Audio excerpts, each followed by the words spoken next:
जो दिघी डोंगर आहे तिथं आम्ही पर्यावरण म्हणजे झाडं खूप लावलेली आहेत. अविरत श्रमदान यांच्यात आणि महेशदा लांडगे यांच्या थ्रू झाडं वगैरे लावलेली आहेत. मुलांचा पण त्याच्यामध्ये सहभाग असतो. शिक्षक पण जाऊन दत्तगडावर साफसफाई वगैरे करतात. अशा प्रकारे काम केलेलं आहे. शैक्षणिक बाबतीत पण म्हणजे ई लर्निंगचं पण आहे. कम्प्युटर लॅब वगैरे आहेत. बरं. काय वाटतंय तुम्हाला येत्या विधानसभा निवडणुका म्हणजे 2024 मध्ये ते पुन्हा निवडून येतील? सर्वसामान्य नागरिकांपर्यंत किंवा महिलांपर्यंत महिलांच्या काय समस्या आहेत त्या समस्या जाणून घेतात का? भेटतात नेहमी असते. ते स्वतःची मेसेज भेटतात. भैया लांडगे भेटतात आणि जाणून घ्या समस्या असेल काय असेल. त्याचप्रमाणे ते वेगवेगळे उपक्रम राबवतात. उदाहरणार्थ आता इंद्रायणी थडी आहे, त्याप्रमाणे सायक्लोथॉन हे वेगवेगळे उपक्रम राबवून ते नागरिकांशी कनेक्ट होतात. नाव काय मॅम तुमचं? मीनाक्षी जाधव. किती वर्षांपासून इथे राहताय? नाही, राहत नाही इथे. बरं. म्हणजे जॉबसाठी इथे आहे? 6-7 वर्ष झाली. हा, मग मी तेच विचारलं किती राहत वर्षांपासून नाही इथे? इथं. बरं. काय सांगाल इथले आमदार कोण आहेत? महेशदादा लांडगे. आमदारांच्या कामावर एकंदरीत खुश आहात का तुम्ही? हो आहे. महिलांसाठी काय काय योजना राबवल्यात त्यांनी सांगसाल का? महिलांसाठी एवढं नाही एवढं नाही सांगतात मला, कारण की इथं राहत नसल्यामुळं मला काही जास्त सांगत नाही. बरं. नाव का मॅम? कांचन पठारे. बरं. इथले आमदार कोण आहेत माहिती आहे? हो, माहिती आहे. आमदारांच्या कामावर तुम्ही खुश आहे का? हो, आहे ना. काय सांगाल की येत्या जी विधानसभा येते 2024 मध्ये, तर आमदार म्हणून त्यांना बघायला आवडेल? कुणाला बघायला आवडेल? महेशदा लांडगे. बरं. पण ते निवडून येतील का? हो, येणार ना. काय काय कामं केली आहेत त्यांनी शाळेसाठी किंवा इथे भेट देत आहेत का शाळेला? साधारणतः दादा शाळेमध्ये येतातच 10वी-12वीच्या मुलांसाठी, पण म्हणजे करिअर लाईन्सचं काय म्हणतात मीटिंग सुद्धा घेतात. मुलांना एक म्हणजे प्रतिसाद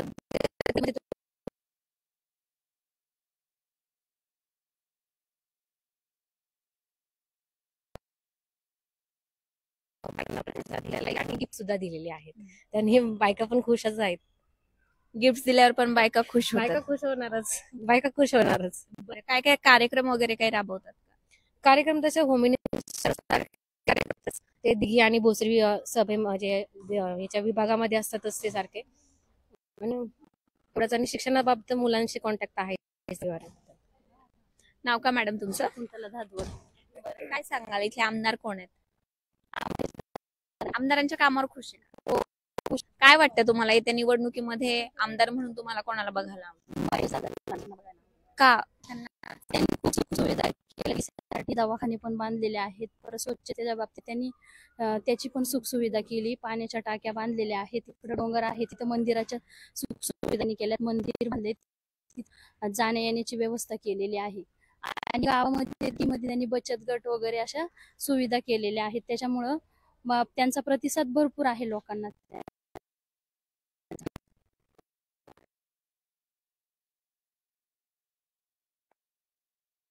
कार्यक्रम असले तर स्वतः येतात. आता गरज आरतीसाठी ते घरोघरी जायचे, प्रत्येक गल्लीमध्ये जायचे, येतात ते स्वतः. म्हणजे एकंदरीत तुम्ही त्यांच्या कामावर खुश आहे का? हो, खुश आहे. नाव काय तुमचं? माझं नाव सौ शारदा शेटे. बरं. किती वर्षांपासून हे जॉब करताय? मी साधारण 20 वर्षापासून ते जॉब करते आणि दिघीमध्ये 25 वर्ष झालं राहते.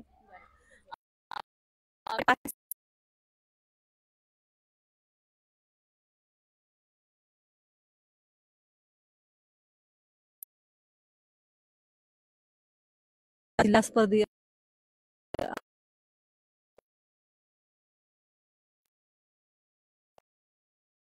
आवडी आहे महिलांच्या बाबतीत. सक्षमीकरण कशा होत विविध बचत गटांच्या माध्यमातून ते महिलांपर्यंत पोहोचलेले आहेत. एखाद्या गोष्टीत लोकांना मदत हवी ते बऱ्याच ठिकाणी जातात, त्यांना मदत करत असतात. आवडीने लोक त्यांच्यापर्यंत जातात. आवडीने काही अडचण असेल तर दादांना फोन करतात. त्या पद्धतीने त्या सॉल्व्ह होतो. मला वाटतं ह्या निवडणुकीमध्ये दादाच येतील असा दिघीकरणा तर असं वाटतं की दादाच येणार आहेत, कारण त्यांनी असं कामही कार्य केलेलं आहे त्यांच्या कामावर तुम्ही खुश आहात का? हो, सगळ्या महिला दिघी बोपकेल पूर्णपणे खुश आहेत. मॅडम तुमचं? काकडे स्वाती. काय वाटतंय तुम्हाला आताच्या विधानसभेमध्ये आमदार म्हणून तुम्हाला कोण बघायला आवडेल? अर्थातच महेशदादा लांडगे. बरं, मागच्या 5 ते 10 वर्षांमध्ये काय विकास झालेला आहे दिघी गावामध्ये? तसा भरपूर प्रमाणात झालेला आहे.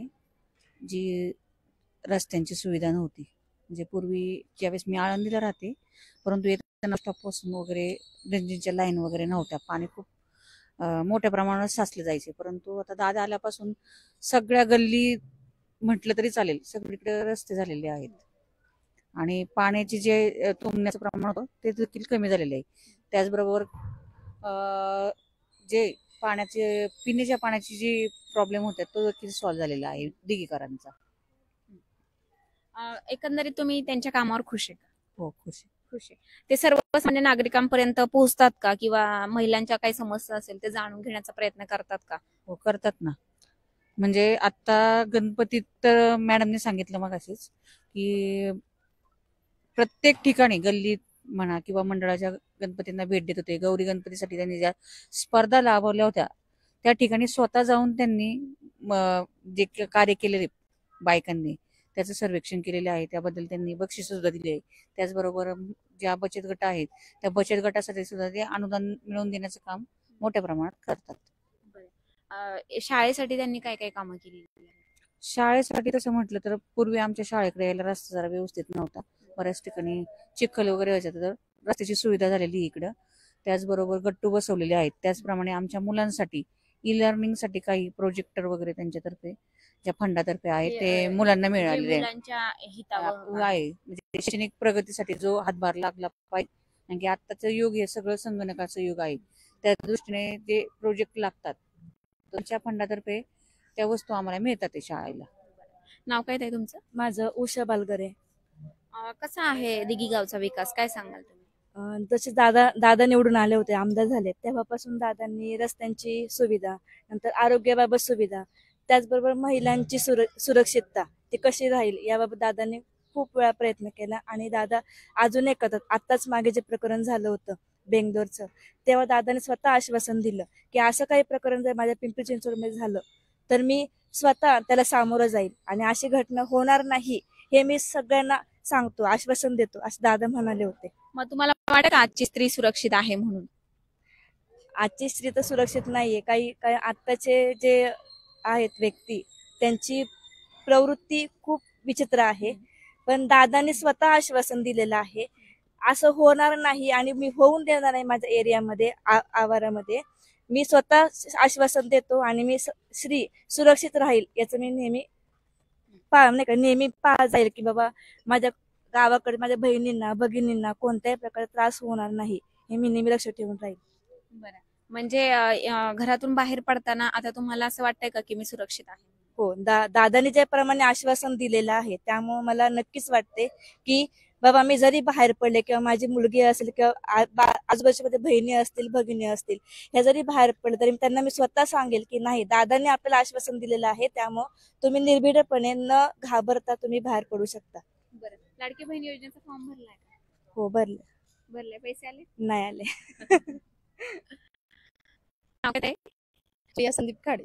काय वाटतं आजची स्त्री सुरक्षित? हो, म्हणजे आता जसं दादांनी आश्वासन दिले त्याप्रमाणे सुरक्षित आहेच. आणि यापूर्वीही पिंपरी चिंचवडमध्ये अशा कोणत्याही प्रकारची घटना आपल्या कानी अजून तरी आलेली नाहीये की एवढ्या मोठ्या प्रमाणात काही झाले, त्यामुळे सुरक्षितच वाटत आहे.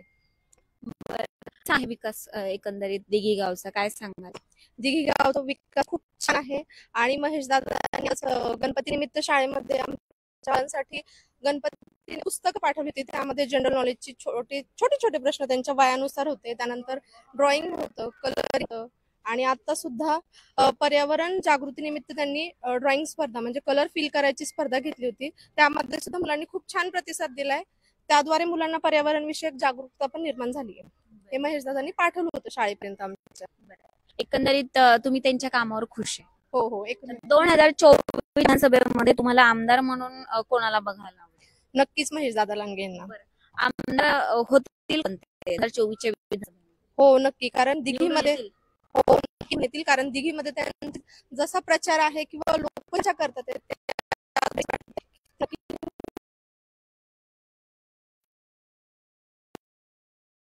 त्यांच्या चर्चा केलेल्या आहेत. तर आपण दादांबरोबर देखील चर्चा करूयात. नाव काय? नाव काय आपलं? नाव माझं गुंडीदास कांबळे आहे. काय वाटतं इथले आमदार कोण आहेत माहित आहेत का? आमदार इथले महिलाच आहेत, भोसरी विधानसभा. एकंदरीत त्यांचं काम कसं आहे, आवडतंय का काम? आता आमचे लाईन वेगळे पॉलिटिक्स मध्ये नाही, पब्लिक त्यांचे प्रेम करतात, ओळखतात त्यांना, चांगले वेळ करतात. माझ्याकडे भेटतात, भेटतात. बरं. 2024 मध्ये ते निवडून येतील का? नाही, ह्याच्याबद्दल कसं सांगू शकतो आपण. असं त्यांनी प्रचार करतात. बरं, त्यांच्या कामावर तुम्ही खुश आहेत का? कामावर खुश आहे, काम चांगलं आहे त्यांचं, बेस्ट आहेत, बोलायला चांगले आहेत, लोकांशी संबंध चांगले आहेत, लोक बी त्यांना प्रेम करतात. अपोजिट पार्टी कसं करतात? सर्व नागरिकांमध्ये ते येत आहेत का, पोहोचतायत का? सर्वसामान्य नागरिकांच्या समस्या जाणून घेत आहेत? कार्यक्रमामध्ये हजर होतात, बोलवलं तर येतात, बोलतात, चांगले कार्य करतात, व्यवस्थित आहे त्या पद्धतीने. पण दिघी गावामध्ये या ठिकाणी तर आणि भरपूर असा विकास झालेला आहे, अशा नागरिकांच्या प्रतिक्रिया देखील आपण ऐकलेल्या आहेत लाईव्हच्या माध्यमातून. माही न्यूजच्या माध्यमातून आपण नेक्स्ट लोकेशनला भेटूयात नेक्स्ट एपिसोडमध्ये. तोपर्यंत धन्यवाद.